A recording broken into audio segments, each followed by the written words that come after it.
Kia ora and congratulations. I do promise I'm not going to break into song, but that is a very hard act to follow. Look, I'm aware I'm now the only thing standing in the way of your graduation celebrations, so I promise to keep it very short. I actually did a complete rewrite of this speech this morning, because yesterday something massive happened in my life. I drew down on $7.5 million in private capital funding. That came after 6 months of pitching, 5 years of grinding post-COVID, and more moments than I'd like to admit, wondering if we were going to make payroll the next week. I say that carefully because one of my team is here today. It is the biggest achievement of my career so far, and it's also terrifying, because now we either epically boom or we'll blow it all up and lose it all. So I think this is actually a pretty timely moment to be standing here with you today. If you had asked how I felt a few weeks ago, I was in deep anxiety, genuinely questioning whether I was good enough to pull this off.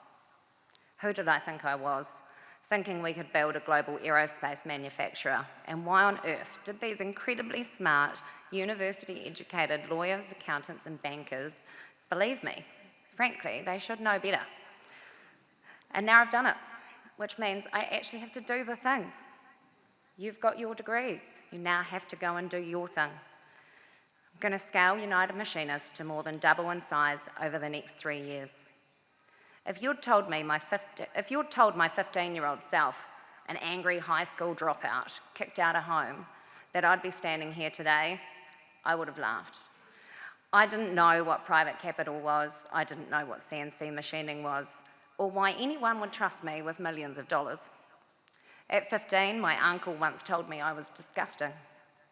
He said that he wouldn't even hire me to clean his toilet. And my grandmother forecast that by the time I was 18, I'd either end up dead, in prison, or a prostitute. So you can imagine my surprise at being here to speak to you today. The point of sharing that isn't drama or isn't for you to feel sorry for me. It's this: you genuinely cannot imagine where you'll end up from where you sit today. Your degrees aren't the destination, they're simply permission to play. And what a fantastic head start you already have. There's a quote from Einstein: if you judge a fish by its ability to climb a tree, it will live its whole life believing it is stupid. I loved it so much, I actually got a tree tattooed on my arm. It made me realise that for a long time I wasn't failing, I was just being measured against the wrong tree. And once I left home at 17 and moved to Australia as a nanny, there was no mould left to fit into, so I made my own. My career makes no sense on paper. Checkout chick to nanny, investment banking to founding a marketing agency, and now a global space and medical component manufacturer. Makes perfect sense. Today, from right here in Dunedin, my team of machinists, engineers and technicians manufacture over 10,000 components a year that go to space. Over 50,000 medical components, surgical instruments, prosthetics and life-changing research devices. There's no degree for that journey. What there was constant learning. Whenever I admired someone, I followed the trail of skills they left behind them. I studied marketing, finance, computer science, leadership and governance along the way. I've had to constantly adapt and grow, and this mindset has mattered far more than any single qualification. I've also been really terrible at some things. My first company grew fast. At 28, with no experience in managing people or a business, I was a terrible boss. I was too blunt, too demanding, a poor communicator. So I did courses, I learnt, I adjusted, and then later, motherhood forced an even bigger reset. It taught me that time is our only real currency, and if I was going to spend any of it away from my son, then it had better be on things that mattered. By 2020, when we expanded United Machinists, a new building, new machines, new funding, COVID hit. 24th of March, day one of lockdown, we had no roof on the building, 1.7 million of machinery stuck at Port Chalmers and zero income. Awesome.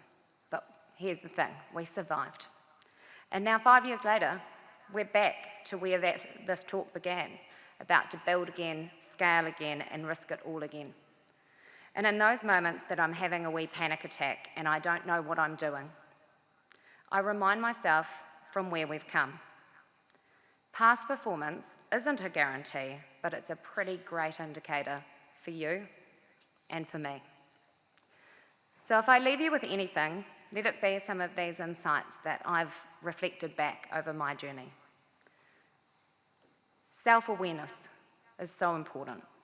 Sometimes we can be so hell-bent on proving ourselves, we forget the impact we're having on others around us.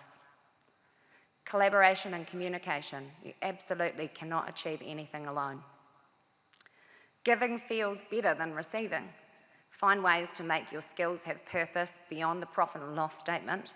It definitely helps make things feel so much more worthwhile. And forgive yourself when you make mistakes, because we all do, and we will continue to do so. And if you commit to only one thing, it's to strive to always stay curious and have fun. And most importantly, look after yourself. We only have one body and one crack at this life, and absolutely everything is so much more easy and enjoyable if you're healthy. So I'll finish with a quirky Māori proverb about strategy that I found. Kia mate ururoa, kei mate whiki, which is fight like a shark, not an octopus. To me, I take from this, even when the destination isn't clear, keep moving forward. And when hard decisions have to be made, stay focused, true to your values and your purpose. Thank you, go well, and congratulations.